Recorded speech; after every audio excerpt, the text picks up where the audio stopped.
Welcome to this new episode of Beyond the Thesis with Papa PhD. Today, I am super happy to have with me Kaitlin Mingirulli. Kaitlin received her bachelor's degree in physics from the University of California, San Diego, UCSD, followed by her PhD in engineering sciences from Dartmouth College. While specializing in image sensor design, Caitlin recognized the importance of soft skills in grad school, the workplace, and at home, and founded Minjiruli Group to help others who need guidance in this area. She now works in Silicon Valley as an engineer and helps others improve their soft skills, graduate school applications, and grad school experiences. Welcome to Beyond the Thesis with Papa PhD, Caitlin. Thank you so much, David. So as we were talking about before the interview, you this interest for soft skills and people skills had a kind of a as an origin story for you. But before we jump onto that, I'd like you to tell us and tell the audience a little bit more about yourself, maybe your academic journey, how you what brought you to study what you did, what brought you to take it to to the PhD even, and maybe give us a little bit more colorful picture of who Kate Minjuli is. Yeah, definitely. So I grew up in at least partially of an engineering family. My dad was an electrical engineer, Okay. and I always knew that I wanted to go into STEM. At UC San Diego, the engineering degree is impacted or it's essentially really crowded. And I found that I had to do physics instead. And during that degree, I had to take a semiconductor physics class. And I realized that I thought electrons were cool. Mhm. And during that time, I also learned that you essentially could not get a job with a bachelor's in physics. And because of that, and also because of my own self reflection and realizing that I needed to stay in school, learn more and reach my full potential, I knew I had to apply to grad school. Long story short, I got into this program at Dartmouth with my advisor, who does image sensor design. And for those who don't know, image sensors are cameras which use semiconductor physics for us to sense light. Okay. So that's the academic portion Mhm. of that. And maybe if you can go a little bit backwards. What drew you into science maybe earlier on in your journey before even university? Yeah, I distinctly recall my first physics class in high school, where we were learning, okay, if you drop a ball, how quickly does it hit the ground? And other, at the time, more I felt practical questions that I was genuinely interested in the answers to. And, you know, just seeing that natural interest in that definitely made me also realize, okay, I want to do more of this later. Hmm. Hmm. Excellent. Now, coming back to the subject today, so soft skills. You mentioned people skills to me before. These are subjects that first usually you only start hearing about them once you're done your degree, because while you're in it, you're focusing on your project, and anything that's a bit how can I say, mm, uh, too uh, soft or to emotions or to non-sciency, we kind of put it, set it apart from our view, uh, and treat it as secondary or maybe unimportant or maybe of lesser value than the science. And the reality is, when you look ahead, to people, to PIs and people who have advanced in science, clearly these are people who can navigate in an ecosystem made of other people. So even though there's no specific curriculum, clearly having skills in being part of a social structure and being a human in those structures, who interacts with other humans in a productive way, in in a non conflictuous way, etc., is very important. But again, like I was saying, this is not something that's focused on and that you really hear about until maybe later on. And you know, if you are not naturally inclined to have these skills uh, uh, strongly developed in you, you may end up then hitting a wall once you start figuring out that there's some things that are not working, there's some conversations that you're not being able to have, there's some advancement that you don't get. So I imagine that this is in part what you work on with people.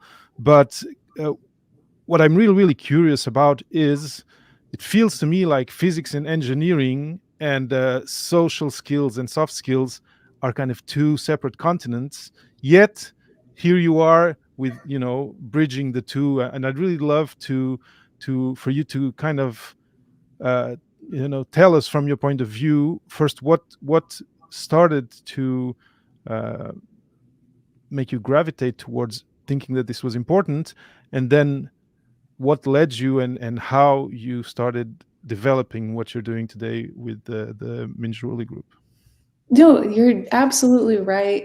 It does feel like engineering and physics are very different from soft skills, and that's actually partly why I got started. I noticed, for example, I've always been a little bit more of a well-rounded person, and when I entered the PhD program, I, like many other students, realized that there were some people in that program that are far smarter than I am, and far smarter than I'll ever be.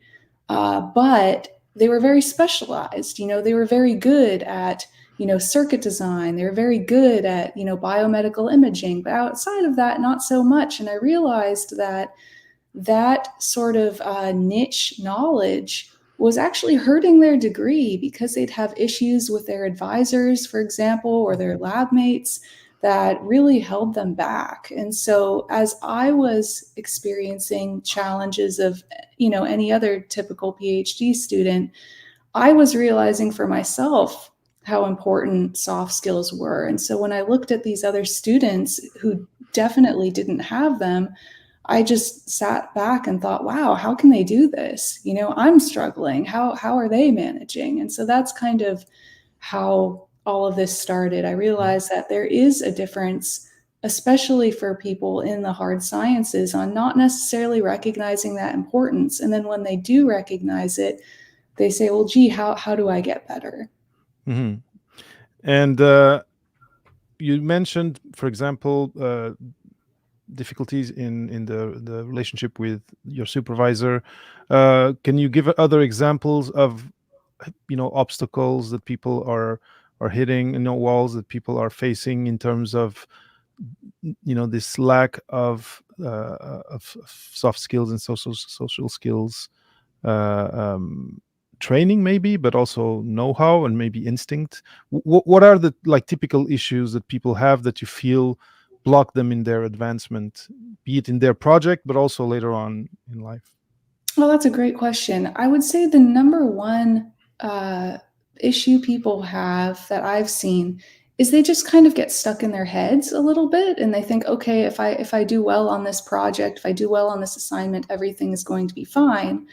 But they forget, for example, communicating the progress on that project. There seems to be at times conflict between, my client and their either lab mates or coworkers, not because they're doing anything wrong, but just because they're not communicating, because they just focus in so much on this assignment that they sort of get tunnel vision and forget. Hmm. Um, that's definitely one of the biggest issues I see. Yeah, and tunnel vision is definitely one of the big dangers of graduate school, especially the PhD, for different things. I usually talk about career readiness and career development. That's one. If you have too much of that tunnel vision. You don't prepare, and then you have to scramble once you're done, and it's not the right way to go. And here we're talking about the same thing, but during your stint in graduate school, which is not doing simple things. And you mentioned the key term communication. Um, uh, simple communication habits and routines that would have made everything much smoother, but that somehow you because of not having implemented some habits, some how can I say, yeah, habits, I think, is the way to go, but also some strategies. You end up kind of shooting yourself in the foot, because you get, through not doing something. It's not that you're doing something wrong, is you're not doing something actually probably fairly simple, and then there's conflict, because there's a disconnect of expectations from someone and from you. It feels like it's a bit a question of lab diplomacy almost. in this Absolutely. in No, this certain way. So let's say that if we think that communication, or good communication, or right communication, is the main thing, or the first thing that we talk about, uh, in your experience, what are strategies, what are tools, what are tactics that you can use to, if it's something that you haven't thought about and that you don't naturally do, that you have developed, that you have discovered, that you have worked with people that are really helping them uh, in reaching their goals, but also in helping their supervisor or their colleagues reach their goals too. Because I think also, apart from communication, there's also this community aspect absolutely. to it. Yes, definitely teamwork involved. The main thing that I advise people is actually pretty simple. Just think of the people that you're most closely working with, or the people that you're having problems with, or frequently that's the same people, and try to think of, how often should you be meeting with that person? How often should you just be emailing them, or if you have Microsoft Teams, if you're messaging them, and if you have to, write down for yourself how many times you think you need to be doing that, and put reminders on your calendar.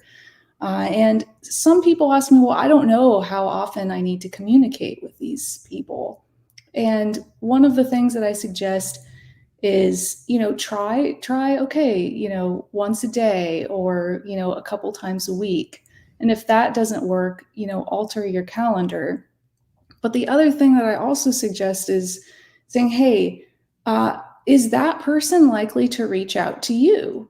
Hmm. If that person has a habit of communicating with you, perhaps you don't need to, schedule all these meetings or email them. Just make sure you respond to them. And occasionally, when you have a big update, respond to them. Part of this is deciphering what is everyone else's communication needs with you. And that's where I think it gets into reading people a little bit, Hmm. and figuring out what are the needs of your colleagues in a Yeah. way. No, that's a great point, and it connects with something that someone shared. So someone shared a comment that I'm going to bring on screen, that I think connects with this, because this thing of who talks for, who uh, touches base with the other person first, sometimes is connected, or people represent it as having to do with being an extrovert or an introvert. And I'm going to bring the comment on screen. So the comment is, a lot of times people think, and this is Bo Wang, thank you, Bo, for your comment. People think of soft skills equal to being extrovert. This then discourages people who identify themselves as introvert and stop trying to change. Can you explain how soft skills are beyond just a trait like being an extrovert, and you have a good can you have good soft skills while being an introvert? Thank you so much for your comment. Does this resonate with you, Caitlin? Yeah, absolutely. And that's a great comment. I'm actually an introvert. And while my Same here. soft and while my soft skills are absolutely not perfect, and I always have room to improve, Um, I've always been good at reading people, and maybe some of the other introverts in the room, so to speak, can say the same thing. I think one of the introverts' strongest strengths and characteristics is our ability to observe other people. We're not just lost in our thoughts, we're not paying attention when we're not talking. A lot of us really are reading the room and seeing what's everyone else doing, how are they reacting. And that comes hand in hand with having good soft skills, knowing when to say things, when to not. That all has to do with soft skills. And part of that is taking the time to just be silent and just watch, Hmm. Hmm. just read other people. Hmm. That's super interesting. Plus, I imagine also that because eventually, especially if you are someone who's a trainee, a PhD student, a graduate student, you have to report some, project advancements, etc. So you cannot just listen. But I guess one thing you can do to help you to help if you feel in this introversion is to have some questions as you go, because again, we're good listeners. So if you say, okay, I'm going to set this conversation, I'm not a super talker, so I'm going to go with some questions so that I can have this back and forth, and also feel more at ease in the whole process. Do you agree with this? Definitely. One of the things that I think, again, introverts in STEM tend to think is that the extroverts who are, maybe salespeople or just naturally, people's people, Mm. they just come in there and wing it. They wing Yeah. conversations, and you don't have to do that. It's okay to come into a conversation with a plan. And if you are trying to maybe have a deeper conversation with someone, it's okay to plan out what you're going to say. Yeah, and that's an amazing kind of a security, increasing tactic, I'd say, and it's easy to implement. Now, so I feel that through this conversation, the image that's coming to me is that as someone in STEM, you often imagine that you're driving a vehicle, and the vehicle is your PhD project, let's say, and you have blind spots, and communication might be one. We've just been talking about it. Introversion is an aspect of it, and thank you again, Bo, for bringing it up, because it's an interesting and important one. And we just gave a little tip on how to manage that and make it easier for you if you find this difficulty of just reaching out and thinking you're going to be the center of attention, and having to talk all the time. Now, what are other blind spots? If you know that common blind spots apart from communication that fall into this class of soft skills, and that people often, in your experience, need to work on or to develop to improve their graduate school and their professional experience. What's This another blind spot? this kind of goes against what I said about the introversion, but actually one thing that I do see is a lot of people don't realize, what body language is and what it means, and they just think it's Hmm. this sort of internet term that they can just ignore. But a lot of my It's clients, woo woo. yeah, I know. A lot of my clients, they even though they are introverts and they do pay attention to things, they don't necessarily pay attention to body language. And okay, so body language is it's interesting. It is important. It is again not instinctive for everyone. So let's say, can you give an example, a situation example, maybe based on something that you lived or that you've talked about with someone, but an example of a situation that people who are listening, people who are watching, can identify with and try to understand. You know, look at the situation without awareness, body language awareness, and then let's look at it with body language awareness to try and make them understand, okay, how they can change the way they act or maybe react in some situation. No, that's a great idea. So one of the things that I always like to look back on and think is imagine that, you are maybe a current PhD student, you're having your weekly, I'm going to say in person meeting with your advisor. It's a group meeting, and you need to ask them for vacation. And Mm. perhaps this is something you would prefer to do in private, but maybe your advisor is hard to get a hold of, and this is your only chance. Um, you can ask right then and there, and your advisor will say no, perhaps. Or Hmm. they'll say, not right now, in a few months. So that would be like without the body language. But what if I told you when your advisor walked in the door, they had a very grumpy look on their face, maybe they sat down, arms crossed, just very tense.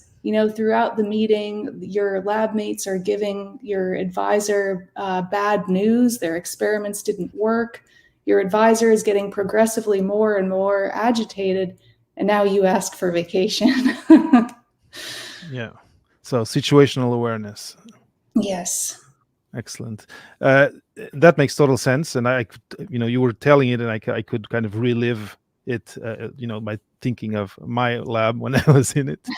Um, so no, that is super important. It's very simple to understand. Um, the thing that may not be so easy is to learn to trust your, let's say, your spider sense. Yes.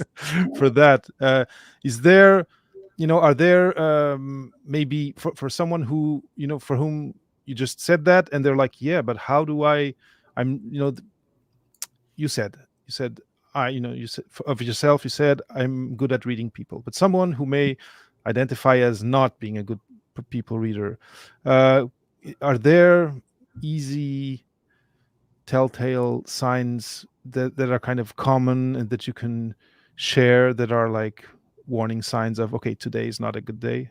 And you said grumpy, which kind of encapsulates a lot of things, but Yeah, but what um specifically? yeah. Sure. One of the things, of course, is if somebody's crossing their arms, if they're, Mm. if they don't have a very relaxed posture, I would say, if they're tense, if they're maybe, um, you Browse know, forward. yeah, yeah. Mm-mm. And again, sometimes my clients are like, well, I just forget to look at that, when it's Mm. happening.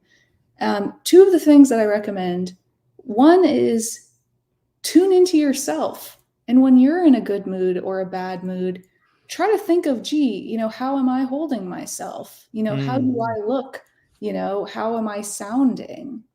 That's one thing. And the other thing being, try watching your favorite episode of TV on mute. And if you Mm. can, no closed captioning. And those two things can help you identify these, because it's not necessarily just, one trait or another that'll tell you if the person is grumpy or not. Part of that is also learning them and their particular habits. But I think if you just get a general sense on, okay, when they have their hands back, behind their head and they're leaning back, they're feeling relaxed, they're feeling good. Now might be a good time to ask for Mm. vacation. Mhm, mhm, mhm. Excellent. That makes all sense. Like, watching an episode of Friends, like sitcoms over exaggerate expressions. So that, I'm thinking of Friends because it's something that I I used to watch, Yeah. and I remember like you can really see emotions or feelings just based on on their facial expressions, even, and body language too. One other thing that I thought as you were speaking is one thing you may, and tell me if this is something that you agree with. You may also see that, I don't know, like Mondays are better, Fridays are not so good. So if you see that there's a cycle like that, try to aim for the time of week where the person usually are at their most relaxed, at their most smiley, etc., etc. Is that also something to Yes, consider? yes, definitely. Especially, if you know that they have some staff meeting that they hate attending on Wednesdays. Well, make sure, that you, yeah, I love it. things like that. Yeah, that So definitely helps. that's amazing, and they are simple things. This is not anything complicated. It's not dark magic. It's a lot. It's observation, and it's there's some self-awareness too, like you said, see, try to be aware of how you reacted to different things, or what your body language is in different settings. Now, is there part of that, because we've mentioned communication in a team setting. We mentioned Mhm. that. We talked about introversion. We talked about body language. And so, as of yet, we're looking at, especially with body language, we're looking outwards. uh, what about yourself, your body language? Is this something that sometimes you cover? Because I'm just thinking, I've often talked with people when I'm talking about PhD careers, or postdocs leaving academia, etc. There's a lot of anxiety in people in the community. And thinking of how, when I went through it, anxiety kind of tends to express itself in our body language, in the way we show up, in the way we smile or don't smile, maybe our face is tense, etc. Is this something that people you work with report? And what are if yes, what are ways to learn to kind of teach yourself to have a more relaxed and more, a body language that's more conducive to positive interactions? No, great question, great point. Absolutely, yes. Your own body language does help guide conversations in a way. It's, I would say, if you are going into a really important conversation, again, as much as you might pre-plan your questions, it is absolutely totally fine to pre-plan your body language too, and how you're phrasing questions. Are you going to make it, sound very relaxed? Are you going to come across right off the starting gate as being, very tense and not joking around? It's okay to plan that. And, you know, it's hard to nail this down, in every single conversation. But what I like to say is, just take one interaction at a time and just tell yourself, okay, this next time I see this friend and I want to ask about this topic, this is how I'm going to phrase things. This is how I'm going to come across as more relaxed or something. And I think if you just start planning, a couple conversations here and there like that, eventually you'll catch on. Hmm.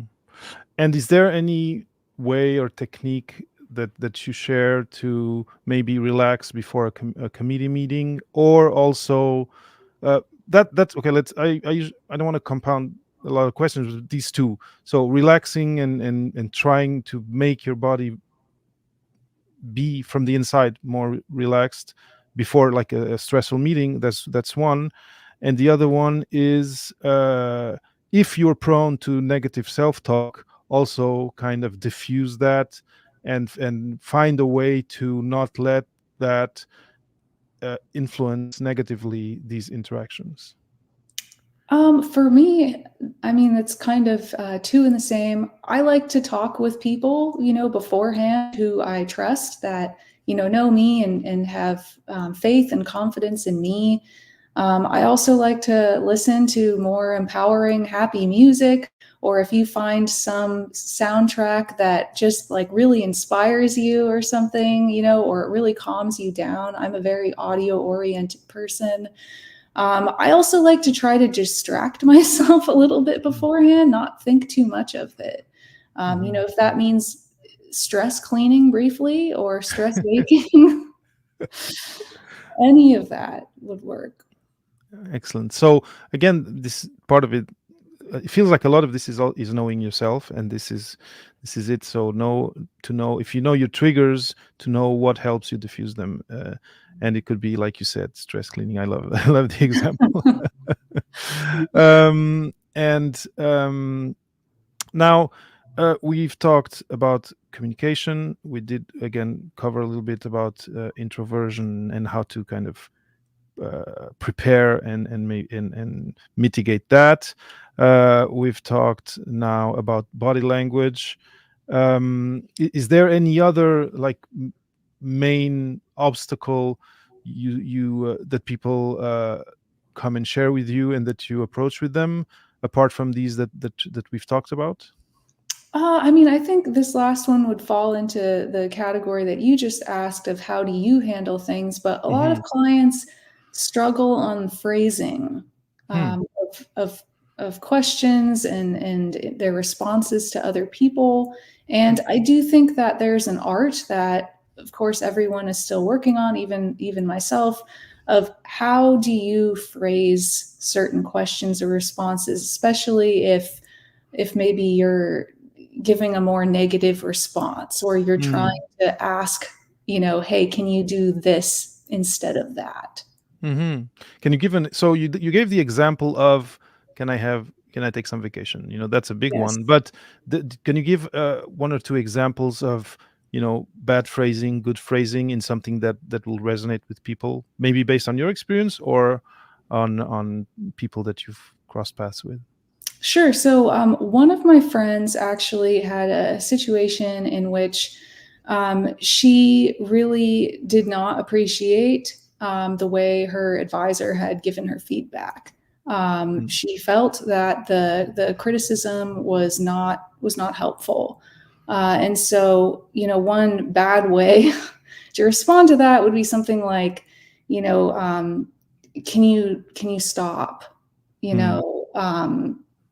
Or something like more blunt, Mhm. like This is not okay, or something like yes, that. Mhm. yes, definitely. That would be just something that you would naturally say in the heat of the moment, like quit that. I don't like that. That's not a good response to have. But the way that she ended up phrasing it was saying, you know, even if you don't feel this way, thank you for the comments.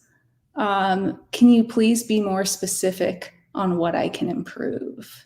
Would be a better way of improving that response, or even asking them for examples. And maybe you have a feeling, say, okay, you know, um, thank you for the comments. I think you want me to do X, Y, and Z better. Is that correct? As hard as it is trying to take the higher road in that situation and sort of glossing over that, Mhm. kind of it gives the impression to the advisor, okay, this is how they want me to respond to them. Mhm, mhm. So you kind of you kind of instructing them on how to behave in the future without directly telling them. Yeah, yeah. I mean, it's a fine line, right, on Mhm. managing your manager, so to speak. That makes a lot of sense. Now, um, this falls into this diplomacy type thing Yes. that we mentioned before. Um, so one of the so this aspect of reacting and responding to people also has to do with how much we take things personally. And it's especially when you're in the PhD, you are the person who is leading your project, so it's hard not to take it to take it personally. And yet, if you are able to have this little distance and not be reactive right away. If you said right away, okay, you can stop now. You're hurting me or whatever, or this is not a way to give feedback. That would be a total faux pas in a certain way.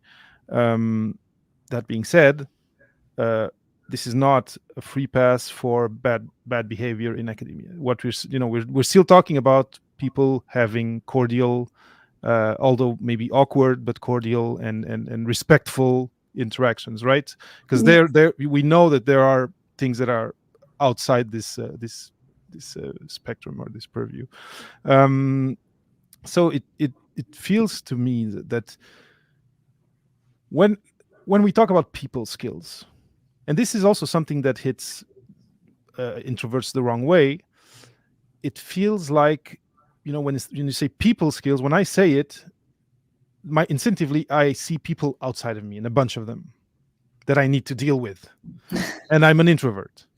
And what I'm getting from each thing that you're saying, it's of all the people that you need to build skills on, you are actually the one, the place and the center of where everything, every change in your interaction with these people skills is happening. So, and I think this is actually a cool, still reacting to Bo's comment, it's a cool thing to understand that people skills are actually more about you, Yes. because then because the people you cross paths with will change.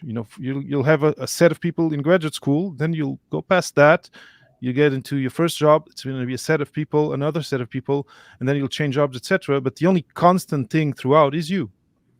And it feels to me like what you're trying to do with people is give them tools that they can then take and use, the same set of tools, even if the setting changes, that they can use it again. And I think that's such actually a cool project for an introvert, not just an introvert but also an introvert, and I don't know, that comforts me somehow. Yeah, no, I great points on that.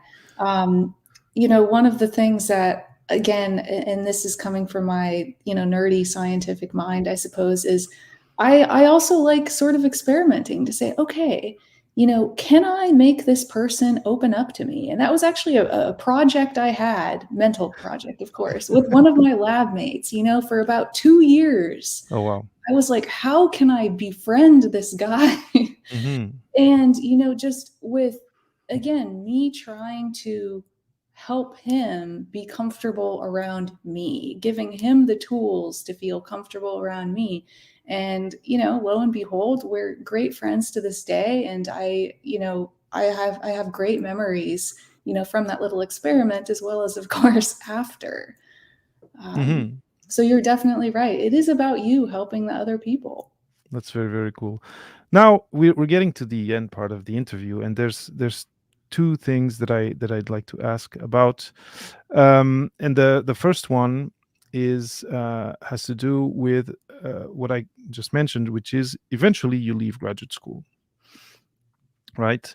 And you one of the things uh, uh, that are asked or that are talked about a lot to the community of people leaving academia for their first job, be it as a postdoc, but mostly when you're leaving, is this thing of soft skills.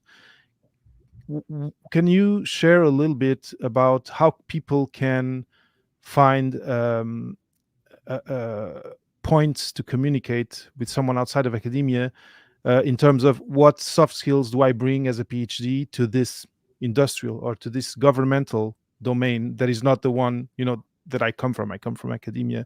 Is this something also that you've thought about, that maybe you've discussed with people, and that you can share a little bit on? So how can I present the soft skills I've developed in graduate school to someone who's from another space? Well, I think, especially for people who haven't done the PhD, they think that your advisor is like your manager. And of course, to an extent, they are. But anyone who's gone through the PhD knows that they're much more than just a manager to you. But if you, talk about, your advisor relationship and how you managed that, that's, for a lot of people, that's the same thing as, managing your manager in the workplace, which I think is a pretty widely accepted concept, for Mm-hmm. example. Mm-hmm. And you know you're in Silicon Valley. I imagine that you talk with people who are moving between, more academic and maybe more startup spaces. Are there uh, other terms or other soft skills that, let's say, the startup space really prizes, and that, maybe people coming out of academia don't have a name to put on it, and then they end up not sharing the right things in their first, like, job interviews? Are there, like, and I'm not saying buzzwords per se, but terminology that's specific to that space, the startup or the industry space, that people that you could share, so that people know, oh, so this and this that I did in graduate school actually translate to this term and that term in that other space. I would say the startups really like when you talk about collaboration, or teamwork. And while it's not an exact word, they love hearing your passion for something. A lot of the people in startups are genuinely passionate about what they're developing. And so if you express that to them, I think they can relate, and they like that quite a bit. Hmm. And how do you then connect it to the grad school experience? So how can you, I did a PhD in cell biology. I had animal cells. Of course, I had lab mates, etc. What story do I tell? What type of story as a graduate student do you tell that transmit this idea of passion? Oh, well, you can talk about, how important your work was to the rest of the world. Of course, maybe there's some greater cause why you were working on that topic.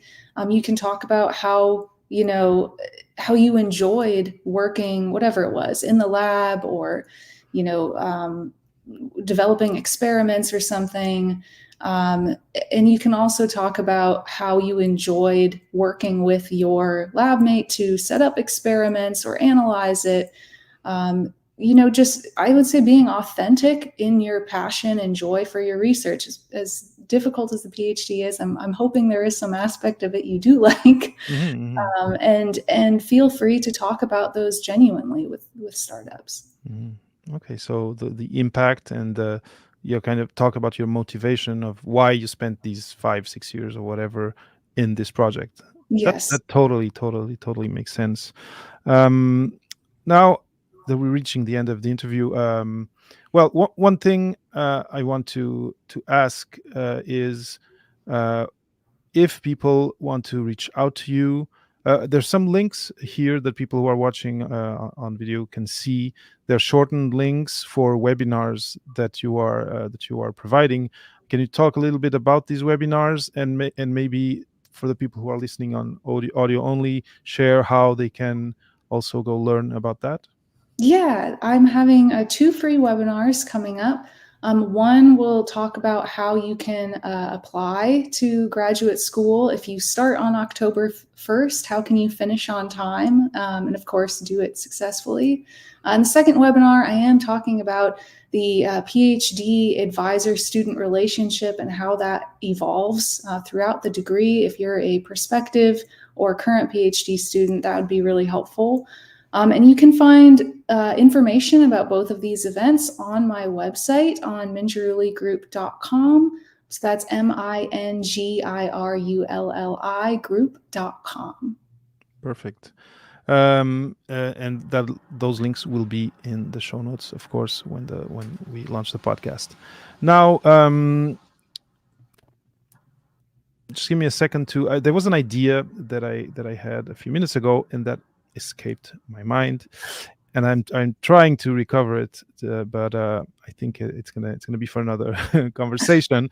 But again, at the end, I always want to kind of recap what we've talked about, and the great surprise for me in this conversation was that thing that we mentioned a few minutes ago, of this is actually a personal journey. So learning soft skills, or soft skills, it's a very vague term, but people skills does, for me at least, visually give this idea of I need to please people, and it's not that at all. It's I need to work on how I interact with them, and how I can collaborate in the best way possible, and avoid conflict, and etc. etc. But it's a personal journey, from what I understand. But the interesting thing about it is that if you start working on it, and like you said, you had a 2 year project getting someone to open up with you. It's not something you change overnight. It's something you change incrementally, and you test things. And we're scientists, so who better to try things and to test things than us? You test things, and on yourself, and then on in your interactions, and then you improve bit by bit. But the cool thing is that then this work that you do in grad school, in this kind of this flask, this now this culture medium that is graduate school, you will then it'll be a treasure of knowledge and of know-how that you'll keep on using, maybe even in your personal relationships, not only in your professional ones, but throughout life, and that you can keep improving on, and eventually that you can help other people with like you do. So it feels to me that it's a very interesting journey, and a very rewarding journey if you start on it, and if you of course don't put too much pressure on yourself, or don't take it as, oh, I'm going to change myself to blah blah blah. That's not the point, right? Is there a little, based on what I just said, is there a kind of a last few words of encouragement for people who are watching or listening, and who maybe have these preconceived ideas that, people skills, it's like it's for extroverts, or it's or soft skills, it's too woo woo. Is there a last words of encouragement and of inspiration for them? Yeah, I'd say the people that I know with the best people skills or soft skills are those that have actively worked on them. Just because you're not good at it now doesn't mean that you can't improve. And if I'm an introvert and I can do this, then you can do it too. Hmm. Amazing. Caitlin, this was really, really great. I learned very interesting things. I was surprised by where the conversation went, and I really think that it is a boon for people who are around you to have someone like you and help them deal with those things, because it doesn't come naturally to everyone.